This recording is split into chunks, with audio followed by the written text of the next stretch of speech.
নমস্কার বন্ধুরা, চৈতালি পাকশালায় তোমাদেরকে স্বাগত। আজকে আমি কাটোয়ার ডাঁটার রেসিপি তোমাদের সাথে শেয়ার করব। এটা কিন্তু খেতে খুব টেস্টি হয়, আর নিরামিষ দিনে তো জাস্ট ফাটাফাটি লাগে। গরম গরম ভাত এটার সাথে পুরোটাই খাওয়া হয়ে যায়। তোমরা কিভাবে বানাও, আমি কিভাবে বানাই, সেটাই আমি তোমাদের সাথে শেয়ার করছি। আমাদের কিন্তু এটা খেতে খুব ভালো লাগে। আর তোমরা এই ডাঁটাগুলোকে কী ডাঁটা বলো প্লিজ আমাকে জানিও। দেখো আমি এটা কিভাবে রান্না করছি। এবার দেখো, এই যে এইগুলো হচ্ছে কাটোয়ার ডাঁটা। এইগুলো আমি পাতাগুলো ছাড়িয়ে নেবো ডাঁটা থেকে। দেখো আমি এগুলো পাতাটা ছাড়িয়ে নিয়েছি। এবার ডাঁটাগুলোকে আমি এইভাবে ছুরি দিয়ে কেটে নেবো টুকরো টুকরো করে। খুব বেশি লম্বা করব না, মোটামুটি সাইজে করব। এই আস্তে আস্তে সবগুলো ডাঁটার খোসা আমি ছাড়িয়ে নেব। দেখো আমার এইদিকে খোসা ছাড়ানো হয়ে গেছে সবগুলো ডাঁটার। আর আমি এখানে 3টে আলু নিয়ে নিয়েছি। আলুগুলোকে লম্বা লম্বা করে কেটেছি, আর ডাঁটাগুলোকে এইভাবে কেটেছি। আর যেগুলো মোটা ছিল সেগুলো একটু মাঝখান দিয়ে কেটে নিয়েছি। আর তোমরা এগুলো আলু ছাড়াও রান্না করতে পারো, তবে আমি এগুলো আলু দিয়েই রান্না করেছি। আলু দিয়ে খেতে কিন্তু আমাদের বেশি ভালো লাগে। এবার দেখো একটা বাটি নিয়ে নিয়েছি। বাটির মধ্যে আমি সর্ষে গুঁড়ো পাউডারটা দিয়ে দিচ্ছি। তোমরা এমনি সর্ষে বাটা দিয়েও করতে পারো, আমি এই পাউডার দিয়ে রান্নাটা করব। এবার নুন দিয়ে দিলাম সামান্য। এবার জল দিয়ে দিচ্ছি। জল দিয়ে এটাকে ভিজিয়ে রাখবো কিছুক্ষণ, ভালো করে গুলিয়ে নিতে হবে। দেখো দানা দানা যাতে না হয়ে যায়, এই জন্য ভালো করে গুলিয়ে কিছুক্ষণ রেখে দিতে হবে। 5-7 মিনিট মতো রাখলেই হবে। এবার কড়াইতে আমি সর্ষের তেল নিয়ে নিলাম। সর্ষের তেলে কিন্তু এই রান্নাটা খেতে ভালো হয়। দেখো আমি আরেকটু সর্ষের তেল দিয়ে দিচ্ছি। ব্যাস এইটুকুই। এবার কালো জিরে ফোড়ন দিয়ে দিলাম তেলটা গরম হলে। এবার একটা শুকনো লঙ্কা আমি ফাটিয়ে দিয়ে দিলাম। তোমরা ঝালটা তোমাদের নিজেদের পছন্দ অনুযায়ী দেবে। আমার ঘরে তো সবাই, মানে আমার শাশুড়ি মা আছেন, উনি তো ঝাল খেতে ভালো পারে না, এই জন্য আমি একটু কম করে ঝাল দেওয়ার রান্না চেষ্টা করি।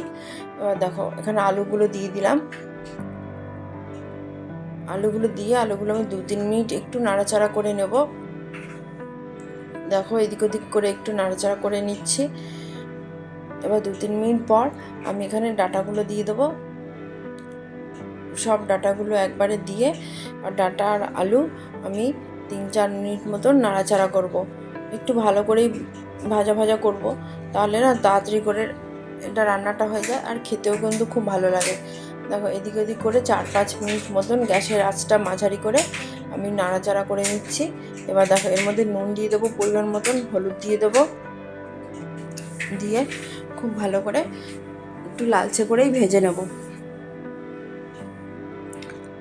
এবার দেখো ভাজা হয়ে গেছে। এবার আমি ওই সর্ষের গুঁড়ো যে পাউডারটা একটু জল দিয়ে বানিয়ে রেখেছিলাম ওটা দিয়ে দিলাম।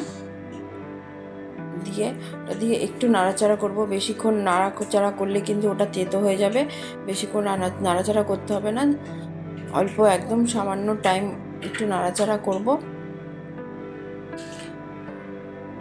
এবার আমি জল দিয়ে দিচ্ছি।